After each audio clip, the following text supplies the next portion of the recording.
전도는 소용이 없다고 말하는 분들이 있습니다. 전도란 얘기 나오면 벌써부터 귀부터 막는 분들이 있어요. 그리고 얘기해요. 목사님, 전도 안 돼요. 아유, 우리 목사님 철이 없으셔. 너무 순수해서 교회만 계시니까 모를 텐데요. 밖에 나가보세요, 목사님. 교회 얘기도 못 꺼내게 해요. 전도 괜히 하다가 관계도 나빠지고요. 이거 전도할 게 아닙니다. 목사님, 전도 소용없습니다. 라고 말하는 분들이 계셔요. 그런데 여러분, 전도가 왜 소용이 없을까? 오늘 그것을 좀 생각해 보려고 그래요. 여러분, 저는 여기다 여러분에게 한 가지를 분명하게 선포하고 싶은데 따라합니다. 도전은 의미 있다. 전도를 바꾸면 도전이 되거든요. 그런데 여러분, 도전은 분명히 의미 있어요. 전도가 소용없다고 말하는 이유가 뭐죠? 전도했는데 그 사람 교회 안 왔어. 그러면 실패했네? 그럼 나 소용없네? 라고 생각하는 거예요. 여러분, 그런가요? 아니에요. 도전은 분명히 의미가 있어요. 내가 그 사람의 복음을 전했고 내가 내 입으로 복음을 말했다는 건 여러분 그 자체로 어마어마한 의미가 있는 거예요. 여러분, 전도했는데 그 사람 안 와도 좋아요. 그 사람이 오는 게 중요한 게 아니에요. 내가 복음을 말할 수 있는 사람, 내가 복음을 전할 수 있는 하나님의 자녀가 되었느냐가 중요한 거예요. 여러분, 많은 교회가 전도가 안 되는 이유는 교회 와도 별게 없어요. 자랑할 게 없는 거예요. 그런데 여러분, 내가 교회잖아요. 내가 하나님 사랑에 충만하여 내가 바른 예배자가 되고 내가 바른 봉사자가 되고 내가 바르게 교제하면 교회가 행복해져요. 그러면 그 행복한 교회를 내가 나 혼자 누리는 건 죄예요. 야, 이건 죄다. 이걸 전하지 않으면 사람도 아니다. 그때부터 내가 도전하게 되는 거예요. 그래서 전도는 왜 의미가 있는가? 전도는 나를 풍성하게 하고 우리 모임을 복되게 하고 우리 교회가 하나님의 사람으로 하나님의 나라로 충만하게 되는 길이기 때문입니다. 여러분, 그래서 도전은 분명히 의미가 있는데 오늘 거기에 대한 얘기를 좀 해보려고 해요. 많은 분들이 전도를 해본 경험이 있습니다.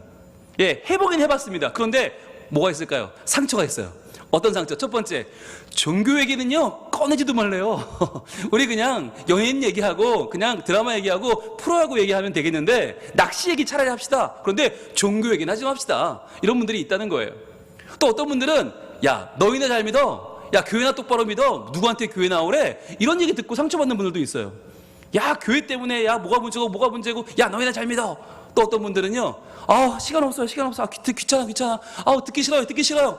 가세요. 이런 분들도 있다는 거예요. 그러니까 적어도 이런 세 종류의 거부를 당해본 사람들의 마음은 이건 안 된다. 이건 소용없다. 전도, 이건 할 게 아니다. 이런 마음이 안에 들어와 있는 거예요. 여러분, 그런데 이게 묻습니다. 이게 실패입니까? 여러분, 실패한 겁니까? 이 사람 그래서 내 복음 안 들어서 교회 안 나와서 실패한 겁니까? 아니에요. 여러분, 이게 중요해요. 이게 실패가 아니라는 게 중요해. 그러면 이게 실패가 아니면 이 도전은 왜 의미가 있는가? 여러분, 잘 보세요. 너희나 잘 믿으세요. 교회 똑바로 다녀, 이 사람아. 라고 하는 사람에게 뭐가 있는 거예요? 그 사람 마음속에 상처가 있는 거예요. 이미 다른 교인한테 상처받았어. 내 친구 중에 교회 잘 다니는 놈, 그 놈 믿었더니 내 돈 떼먹고 도망갔어. 그 놈 내가 정말 내 친구 신뢰했는데 어느 날 밥 먹고 밥값을 안 내고 그냥 쓱 가버렸어. 야, 교회 다니는 놈이 더하네? 이런 마음을 갖게 되니까 나한테 맨날 교회 얘기하던 애가 어느 날 갑자기 안 보여. 누구 돈 떼먹고 도망갔대. 이런 얘기 들은 사람은요, 교인에게 상처가 있기 때문에 교회에 대한 아픔이 있어요. 그럼 우리가 뭘 할 수 있어요? 저분은 교인에게 상처 있는 분이구나. 이걸 알 수 있는 거예요. 알 수 있게 되었다는 게 뭐예요? 그 사람의 상황을 알게 된 거죠. 자, 그럼 종교에게는 꺼내지도 마라. 이 사람은 뭘가 있는 거예요? 이 사람은 진리 문제에 대해서 무관심한 거예요. 먹고 사는 거는 중요한데 내가 왜 태어났는지, 왜 사는지, 왜 죽는지, 죽은 다음에 어떻게 되는지 진짜 진리에 대해서는 관심이 없는 거죠. 이거 안타까운 거예요. 불쌍한 거예요. 이 사람 진리 문제 관심이 없어. 세 번째, 시간 없어요. 듣기 싫어요. 이 사람 뭐가 있는 거예요? 지금 삶에 너무 피곤해. 너무 지금 삶이 너무 고단해서 말할 그런 힘도 없어. 그러면 여러분, 이 과정에서 우리가 깨달을 수 있는 게 뭐냐? 이 사람의 상태를 알게 되었잖아요. 우리가 적어도. 그게 얼마나 큰 유익인지 아세요? 여러분, 상태를 알았다는 건 뭐예요? 어떻게 내가 대응할지가 거기서부터 나오는 거예요. 자, 그렇다면 첫 번째, 교회에 상처받은 사람 어떻게 내가 상대해야 돼요? 그 사람에게 데일밴드 붙여줘야 됩니다. 밴드 붙여요. 어떤 밴드 붙여요? 사랑의 밴드를 붙이는 거예요. 교인에게 받은 상처는 반드시 뭘로 갚아요? 교인의 사랑으로 갚아요. 우리 교회는 내가 가면 늘 이런 사랑을 받는데 혼자밖에 아까우니 나눕시다. 그러면서 내가 밥 사고 차 사고 내가 배려해주고 내가 사랑해주는 거예요. 그럼 그런 사랑을 받으면 이분이 그 교회는 좀 다른가 보다. 내가 그전에 교회 갔던 데서 내가 냉대를 받고 내가 상처받았는데 이 교회는 좀 다르네? 라고 하는 사랑이 그 안에서 회복되는 치유가 일어나는 거예요. 또 진리 문제에 무관심한 사람한테 뭐가 필요합니까? 여러분, 진리를 막으면, 진리를 끊으면 뭐가 들어가야 돼요? 거기에는 진심이 들어가야 돼요. 진심. 여러분, 진리가 사람을 변화시키는 게 아니에요. 진심이에요. 진심이 들어가면 문이 열리고 진리가 그 안에서 싹이 트는 거예요. 그래서 우리가 이것은 진리니까 들으세요가 아니라 먼저 진심으로 다가가고 나의 진심으로 그 사람이 보여주면 저 사람 뭔가 다르네. 진짜 나한테 좀 뭔가 관심이 있고 진짜 내 마음을 좀 변화시킬 것 같아. 그때부터 마음이 열리는 거예요. 세 번째, 피곤해 쩔어있는 사람한테는 예수 믿으라면 짜증나죠. 교회 나오라 그러면 아우 내가 인생의 숙제가 얼마나 많은데 교회까지 가야 돼? 이렇게 나와요. 그럼 뭐가 필요합니까? 그에게는 무슨 밴드가 필요해요? 위로의 밴드가 필요한 거예요. 먼저 위로하고 같이 힘을 내자고 말해주고 같이 버텨가자고 말해주고 나도 힘들다고 말해주고 그런데 그 힘든 가운데 나는 하나님을 만나도 지금 얼마나 좋은지 모른다. 이 얘기를 해줘야 되는 거예요. 그럼 결국 이렇게 전도했는데 거부당했어요. 그러나 그 사람에 대해서 알게 되었죠. 어떻게 대해야 될지 알게 되었어요. 그게 뭐예요? 그게 교회의 사명인 거예요. 결국 우리는 전도해야 뭘 할 수 있나? 교회의 사명, 어떻게 교회가 구성되어야 되는가? 어떤 교회가 되어야 되는가를 알 수 있는 거죠. 사랑하는 교회, 진심으로 다가가는 교회, 위로하는 교회가 되어야 한다는 걸 어떻게 알 수 있다고요? 전도하면 알 수 있다. 여러분 따라합니다. 전도해야 압니다. 전도해야 합니다. 이게 중요한 거예요. 전도해야 합니다만 강조하면 희망 없어요. 근데 전도해야 압니다가 더 중요해요. 전도해야 사람들의 상황을 알 수 있고요. 전도해야 내가 어떻게 대해야 될지를 알 수 있고요. 전도해야 어떤 교회 되어야 되는지를 알 수 있는 거예요. 이걸 모르면 전도 안 하면 백날 가야 우리는 설교 어떻게 더 하면 잘하지? 어떻게 사람들이 내 설교에 잘 반응할까? 어떻게 하면 찬양대 조금 더 잘했다는 소리 들을까? 어떻게 하면 사람들 더 많이 나올까? 이게 본질이 아닌 거예요. 본질을 다 놓치는 거예요. 진짜 본질은 교회는 사랑이 있고 진심이 있고 위로가 있어서 저 상처받은 사람들이 나올 수 있는 곳이어야 하는데 많은 교회는 그 사람들은 관심이 없고 우리끼리 모여서 잘 되면 우리끼리 밥 먹고 우리끼리 잘 놀면 끝이야. 그건 튕겨 모임이에요. 그건 개 모임이지 교회가 아니에요. 그럼 언제 그걸 바르게 세울 수 있는가? 전도할 때입니다. 여러분 복음을 전할 때 우리가 교회로 하나님의 공동체로 바로 서게 될 줄로 믿습니다. 굉장히 중요한 거예요. 그래서 여러분 전도에 있어서 실패가 있어요 없어요? 있어요. 전도도 실패가 있어요. 목사님 없다면서요? 언제 실패할까요?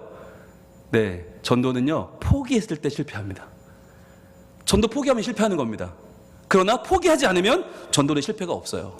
따라합니다. 전도에 있어서 실패란 포기했을 때뿐이다. 여러분 만약에 제가 설교를 준비하다가 오늘 설교도 정말 준비도 참 죽을 것 같아. 나 올라가면 분명히 사람들이 무슨 목사님 설교가 왜 이래요? 그럴 것 같아. 다 사람들이 다 나한테 좋다고도 안 하고 그냥 집에 갈 것 같아. 그래서 제가 오늘 설교하러 안 올라오면 어떻게 되는 거예요? 실패하는 거예요. 그렇죠? 그건 실패예요. 그러나 제가 오늘 설교 준비가 너무 안 돼서 너무 답답하고 잠도 못 자고 피곤해 죽겠는데 그럼에도 하나님 저는 설교 오늘 못하니 하나님이 해주세요. 기도하고 눈물로 이 자리에 올라오면 어떻게 될까요? 비록 횡설수설하다 내려갈 수는 있겠지만 그 모습을 보고 누군가는 은혜 받겠죠. 누군가는 도전 받겠죠. 누군가는 그 속에서도 하나님의 은혜를 받는단 말이에요. 여러분 저도 그럴진데 설교가 그렇다면 전도는 왜 아니겠습니까? 여러분 제가 오늘 설교 끝나고 서 있으면 저한테 와서 뭘 설교 좋았다고 말하는 사람이 몇 명이 될까요? 네, 딱 2분 정도 계세요. 평균 2.5명 계세요. 네, 본인들이 알 거예요. 2.5명 제외하고는 다 그냥 가요. 여러분 그럼 저 실패한 겁니까? 이렇게 수백 명 앞에 설교했는데 2명만 좋다고 그래서 나 실패한 거예요? 아니에요. 여러분 내가 전도했는데 그 사람 교회 안 왔어. 괜찮아요. 거기에 대한 부담을 내려놓으세요. 여러분 그러니까 1명밖에 못하지. 안 올까봐. 2명, 3명, 4명, 5, 6, 7, 8명 하세요. 10명은 왜 못해? 안 오면 어때? 전했는데 내가 전했고 내가 이전보다 1명 더 전했어. 한 번 더 진심으로 전했어. 한 번 더 위로하고 한 번 더 사랑을 전했어. 성공한 거예요. 여러분 우리에게 실패란 포기했을 때뿐이다. 그만두면 실패하는 거예요. 안 하면 실패하는 거예요. 그러나 전도했을 때 분명히 하나님이 나를 통해서 일하실 줄로 믿습니다. 왜냐하면 내가 바뀌잖아요. 여러분 적어도 오늘 설교하죠. 올라서 말씀 전하면요 누가 바뀌어요? 제가 바뀌어요. 정말 은혜인데 설교해도 여러분이 좋다고 2.5명밖에 반응하지 않지만 그 2.5명 안에 제 아내가 없다는 게 참 아픈데 억지로 끌어다 붙이면 그 사람까지 3.5명 되겠네요. 그러나 제가 억지로 말하지 않으면 반응하지 않거든요. 괜찮아요. 왜? 제가 바뀌니까. 오늘 이 설교하면 제가 바뀌어요. 여러분 전도도 마찬가지예요. 전도하면 내가 바뀌어요. 전도하면 내가 살아요. 전도하면 내가 뜨거워져요. 실패가 없는 줄로 믿습니다. 그러나 그래도 지칠 때가 있어요. 그럴 때 포기하고 싶을 때 말씀으로 힘을 얻고 말씀의 에너지를 얻어야 되는데 어떻게 얻을 수 있을까? 제가 이 말씀을 찾아냈습니다. 여러분 어떻게 찾았을까요? 예, 할렐루야. 성경 통독 수련회 어제 하다가 어제 제가 성경 통독 수련회 둘째 나와서 읽는데 얼마나 간절히 읽었겠어요. 하나님 내일 제가 전도 설교를 해야 되는데 하나님 저도 힘든데 어떤 말씀을 전해야 교인들이 힘을 얻고 전도할 수 있을까요? 막 기도하는 마음을 구했는데 바로 고린도후서 9장을 읽다가 무릎을 쳤어요. 그리고 이 말씀은 왜 그 전에 못 봤지? 그리고 막 밑줄을 쳤어요. 어떤 말씀이냐? 바로 고린도후서 9장에 나오는 씨 뿌리는 자에 대한 말씀이었어요.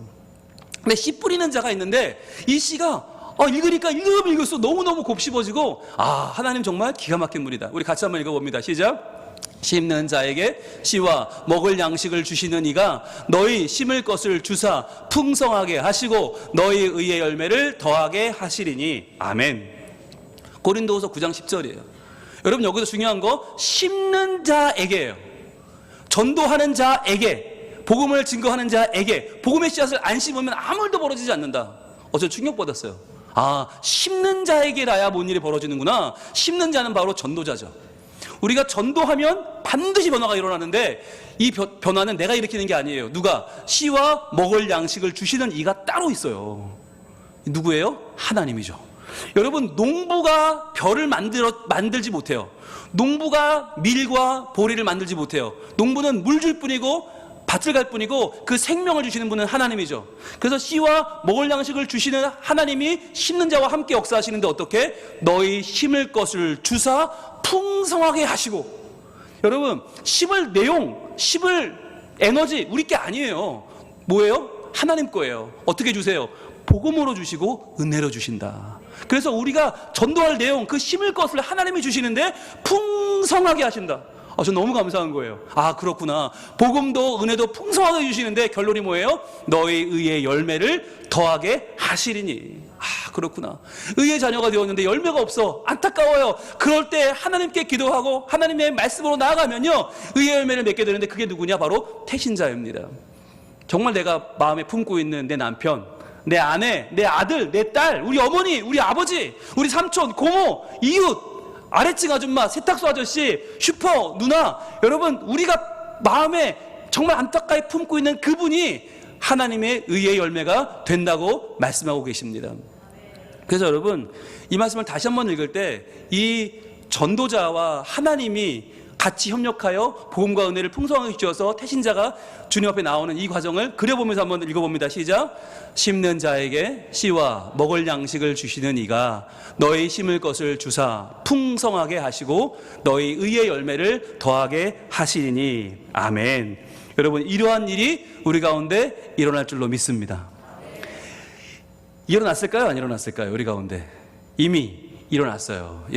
바로 새생명 축제를 저희가 코로나 전까지 했거든요. 2017년, 18년, 19년 연속으로 했는데 여러분 이때 어떤 일이 벌어졌냐면 많은 분들이 오셨거든요. 근데 오셔서 이분들이 등록도 하시고 여기에 왕관 스티커도 다시고 선물도 받으시고 이날 참 저희 교회가 설레었어요. 너무너무 좋았어요.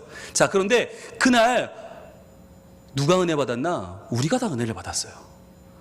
그때 오신 분들이 지금 우리 교인들분도 많이 계십니다. 그런데 그분들보다 더 중요한 건 우리가 은혜를 받고 우리가 하나님 앞에 더 귀한 성도로 바로 서게 되었다는 게 더 중요한 거예요. 그래서 저는 이러한 은혜를 다시 한번 되새기면서 2023 새생명 축제를 선포합니다. 하나님, 이 어려운 때, 이 아직 코로나가 남아있고 아직까지 사회가 어렵고 우리 힘들다고 하는 이때에 주님, 저희들이 새생명 축제로 나아가기를 소원합니다. 여러분 그런데 이 새생명 축제가요 이름이 그전에는요 새생명 전도축제, 새생명 초청잔치 이런 이름으로 했어요. 그런데 이번에 전도도 빼고 초청도 뺐어요. 왜 뺐을까요? 그냥 새생명 축제예요. 왜일까요? 전도 못해도 좋습니다. 초청 안 해도 됩니다. 어려우면 하지 마십시오. 그러나 중요한 건 내가 전도할 만한 새생명이 되는 거예요. 내가 복음을 증거할 수 있는 새생명이 되는 게 더 중요하다. 그래서 초청은 그 다음이고 전도는 그 다음인데 여러분 내가 새생명이 되면 중요한 건 내 삶을 보고 사람들이 예수를 안 믿을 수가 없을걸요. 내가 새생명이 되었는데 그 새생명을 나 혼자 누리게 놔둬요? 그럴 사람은 없어요. 아마 나오게 될 거예요. 내 주변에 사람들이 같이 예수 믿자고 나오게 될 줄로 믿습니다. 그래서 여러분, 부담은 내려놓되 그러나 나는 하나님 앞에 새로운 사람이 되겠다고 하는, 내가 복음 증거자가 되겠다고 하는 다짐이 필요한 거예요. 그래서 언제냐? 바로 4월 9일 부활주일입니다.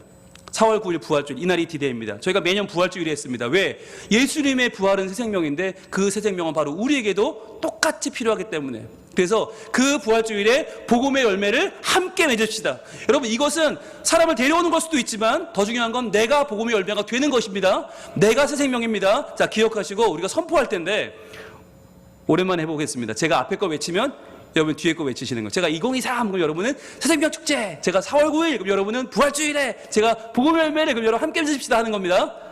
자, 준비되셨죠? 자, 우리 이런 거 잘 안 해봤는데. 자, 준비. 자, 합니다. 시작. 2023 4월 9일 복음의 열매를, 다시 한번 2023 4월 9일 복음의 열매를. 박수하겠습니다. 와우. 야, 되네요. 이게 우리 교회가 되네요. 예. 바꿔서 한번 해볼까요? 여러분이 2023, 저는 새생명 축제, 여러분이 4월 9일, 제가 부활주일에, 여러분이 복음 열매를 다 같이 함께 맺읍시다 하고 박수하는 걸로 마무리합니다. 자, 시작. 2023 새생명 축제, 4월 9일 부활주일에 함께 맺읍시다. 할렐루야. 오! 아, 가슴이 벅차네요. 네. 아, 여러분, 매년 저희가 2달 전부터 준비했어요. 오늘이 그날이에요. 오늘이 2달 남았어요, 이제. 이 2달을 어떻게 보낼까? 저희가 로드맵을 만들어서 저희들, 여러분들 주보에 껴드렸어요. 여러분, 그걸 잘 보시고 한 주간 기도하시면 좋겠는데, 오늘이 어떤 날이냐? 오늘이 선포하는 날이고, 복음팔찌를 소개하는 날인데, 복음팔찌가 뭐냐면 제가 여기 좀 차고 왔어요. 여기 이제 복음을 차고 왔는데, 다음 주에 다 나눠드릴 겁니다. 다 나눠드리고 이거 어떻게 쓰는지 설명할 겁니다. 이 복음 팔찌에 4가지 심볼이 들어있는데 여러분 보고 계신 하트와 나누기 그리고 십자가 물음표예요. 이 4가지 심볼로 어떻게 복음을 전하면 좋을까? 한번 여러분이 나름대로의 말로 한 번쯤 이번 주 한번 생각해보고 오시면 더 좋습니다. 여기에 대한 힌트가 어딨나? 바로 저기 있어요. 예배당 앞에 붙어 있어요. 하나님의 러브레터, 하나님의 프로포즈라는 제목으로 이 5가지의 내용이 붙어 있는데 저걸 참고하시면 아, 이 내용이 다 저기 들어있네. 하나님은 어떤 분이고, 죄는 뭐고, 예수 그리스도는 어떤 분이고, 십자가는 무엇인데, 아, 구원은 이렇게 받는 거구나. 여러분이 저 내용을 통해서 이 4개의 심볼을 설명할 수 있는 힌트를 가질 수 있어요. 그럼 저거는 어떻게 볼 수 있냐? 예배 끝나고 나가서 보시면 되고요. 저희가 저거를 이미지 파일로 전 교인에게 카톡으로 보내드릴 겁니다. 그럼 여러분들이 보시면서 한 주간 저 내용을 묵상하시고 복음의 핵심과 복음의 기본을 말할 수 있는 사람이 되는 게 이번 주 과제예요. 적어도 저 내용을 내가 한 번은 봤다, 한 번은 보고 오셔야 다음 주 얘기가 진행이 돼요. 그래야 이걸 여러분 나눠드리고 하나씩 차고 직접 옆 사람에게 설명할 거거든요. 그러니까 여러분 분명히 이번 주에 저걸 좀 읽어보고 오시면 좋겠습니다. 자, 그리고 다음 주에는 태신자 작정을 합니다. 우리가 매년 3명 했어요. 여러분 이 3명도요, 어떤 분들은 아무리 생각해도 3명이 기억 안 난대. 그럼 1명만 하셔도 돼요. 그러나 여러분 1명 하면 확률이 높아요? 3명 하면 확률이 높아요? 여러분 판단에 맡기겠어요. 여러분 1명 아니라 2명, 3명이라도 복음을 전하면 돼요. 여러분 이거 어렵지 않아요. 정말 쉬워요. 그 사람에게 내가 이거 한번 설명하면 돼. 그렇다면 3명도 많지 않아요. 할 수 있어요. 복음팔찌 배부합니다. 그리고 2월 22일 수요일부터 제 수요일입니다. 사순절 묵상이 시작됩니다. 매일매일 영상을 보내드릴 거예요. 그럼 그 말씀 묵상하면서 여러분들 사순절 묵상하면서 복음의 소망을 갖게 될 것입니다. 이번에 주제는 소망입니다. 2월 26일 주일에는 태신자 작정 못하신 분들 마저 하고 복음팔찌 못 받은 분들 마저 받을 겁니다. 3월 5일에는 태신자 명단을 게시합니다. 크게 게시해서 모두 함께 중보기도를 하고 초대장을 배부할 겁니다. 그리고 3월 7일 전도 동력 신방이에요. 이 신방 이름이 왜 바뀌었냐? 봄 대신방이 아니고 전도 동력 신방은요, 가정으로, 사업장으로 교육자들이 찾아가서 여러분이 전도할 그 사람을 위해 우리가 함께 만날 수 있으면 만나고, 중보할 수 있으면 중보하고, 전도에 대해서 독려하는 신방을 할 겁니다. 저도 할 겁니다. 그러니까 여러분들 기대하시고 하나님 앞에 다짐하시면 좋겠어요. 이번 신방은 나를 위한 신방이 아니라 전도하기 위한 동력을 얻는 신방이다. 그렇게 여러분 아시면 좋겠습니다. 그리고 3월 9일 목요일부터는 전도 집중 훈련이 시작되는데 8주 동안 합니다. 이지훈 목사님은 부산 최고의 전도 전문가고 매일 나가 전도하는 분이세요. 그러니까 여러분 현장 전도, 노방 전도 힘든 분들은 여기 오시면 돼요. 할 수 있게 만들어 드립니다. 8주 동안 공부하고 나가고 8주간 계속 할 겁니다. 여러분 여기 많이 신청해 주시고요. 3월 12일 주일부터는 사랑의 전화, 일주일 동안 전화하는 기간인데 이번에 중요한 게 뭐냐면 연결이 중요해요. 그전에는 한 사람이 여러 명 전도했어요. 힘들었어요, 버거웠어요. 이번에는 여러 명이 한 명 전도합니다. 선교회 안에 태신자 작정하신 분과 못하신 분이 있잖아요. 하신 분, 그 사람을 못하신 분들이 같이 연결해서 같이 돕는 거예요. 같이 만나고 같이 연락하고 같이 도와서 열매를 맺는 게 연결인데 이번에 그렇게 할 겁니다. 3월 19일에는 사랑의 전화 또 하면서 구역별로 태신자 연결할 겁니다. 구역 안에서 작정하신 분, 못하신 분 연결해서 같이 할 수 있도록 도울 겁니다. 그렇게 해서요. 3월 20일부터 22일까지는 부흥사경회가 있어요. 우리 교회 오셨던 분 중에 가장 좋았다는 분, 영락교회, 서울 영락교회 담임 목사님 김우성 목사님 오셔서 은혜의 말씀을 증거해 주실 거예요. 그렇게 우리가 내용을 간직하고 3월 26일 날 사랑의 만남이 시작됩니다. 엽서를 전달할 겁니다. 4월 2일 주일부터는 사랑의 만남 두 번째 선물을 전달할 겁니다. 그리고 4월 3일 월요일부터 일주일 동안 고난주간 특별 새벽기도회, 이때 전할 힘 주시기를, 내가 예수의 복음을 품기를 다시 한번 기도할 겁니다. 그리고 나서 4월 9일 디데이, 이날이 부활주일, 새생명 축제 당일입니다. 이렇게 진행될 거예요. 앞으로 2달이 여러분 정신없이 지나갈 겁니다. 그때 우리가 해야 될 게 뭐겠어요? 내가 복음의 사람이 되는 게 제일 중요한 거예요. 지금 여러분 신문에 보셔서 아시겠지만 튀르키예 그리고 이 시리아 지역에 갑작스러운 지진으로 지금 사망자가 2만 명이 넘어요. 여러분 너무너무 가슴 아픈 일이고 우리가 위해서 기도해야 될 일인데, 여러분 이 일이 뭘 보여주죠? 우리가 지금 내일을 장담할 수 없는 시대에 살고 있다는 거예요. 멀쩡한 건물이었어. 어제 회사였는데 오늘 가니까 무너졌어. 어제 학교가 있었어. 오늘 가니까 없어. 어제 있던 집이 오늘 없어요. 여러분 이게 현실이에요. 내일을 장담할 수 없는 시대에 살고 있는데 우리 주변 사람들은 지금 계속 다 대출에, 해고에, 당직에, 구조조정에, 야근에, 실적에 밀려 살고 있어요. 떠밀려 살고 있어요. 여러분 이런 위기 사회에 살고 있는 사람들에게 어떻게 하시겠어요? 똑같은 위기인데 우리는 왜 이렇게 은혜 받고 우리는 평안하죠? 예수님이 계시기 때문이잖아요. 천국 소망이 있기 때문이잖아요. 알려줘야 되는 거예요. 불안과 두려움으로 그 오늘을 사는 사람들에게 무엇이 진리이고 무엇이 평안인지를 전해야 되는 거예요. 그래서 우리가 예수님의 복음을 믿음으로 증거하기를 소망합니다. 그러려면 뭐가 돼야 돼요? 내가 그 안에 살아야 돼요. 내가 그 안에 거해야 돼요. 그래서 우리가 꾸는 꿈은 이것입니다. 주의 영광으로 이곳에 새로운 생명의 샘이 솟아나는 거예요. 생명샘이 여기 있다고, 오아시스가 여기 있다고 우리가 이야기할 수 있어야 돼요. 성민교회가 그러한 오아시스가 되기를 소망합니다. 찾아오면, 여기 오면 위로가 있고, 여기 오면 평안이 있고, 여기 오면 사랑이 있어서 현대인들이 위기 속에서 정말 올 수 있는, 와서 평안을 누리는 하나님의 쉼터가 되기를 소망합니다. 그래서 이 어려운 삶의 눈물 골짜기를 함께 지나가고요, 마침내 모든 열방이 우리와 함께 예수님의 꽃을 함께 피워내는 그 날이 4월 9일이 되기를 소망합니다. 여러분 꽃들도 구름도 넓은 바다도 찬양하려면 누가 먼저 펴야 돼요? 꽃이 펴야 돼요. 그게 우리들이에요. 하나님, 저희가 예수의 사람으로 꽃을 피우게 하여 주시옵소서.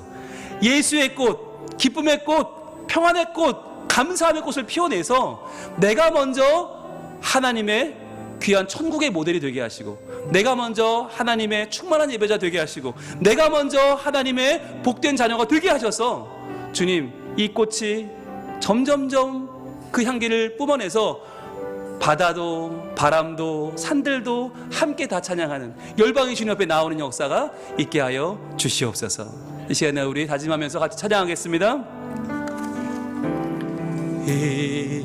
이곳에 생명샘 솟아나 눈물 골짝 지나갈 때에 머자나 열매가 맺힐 겁니다.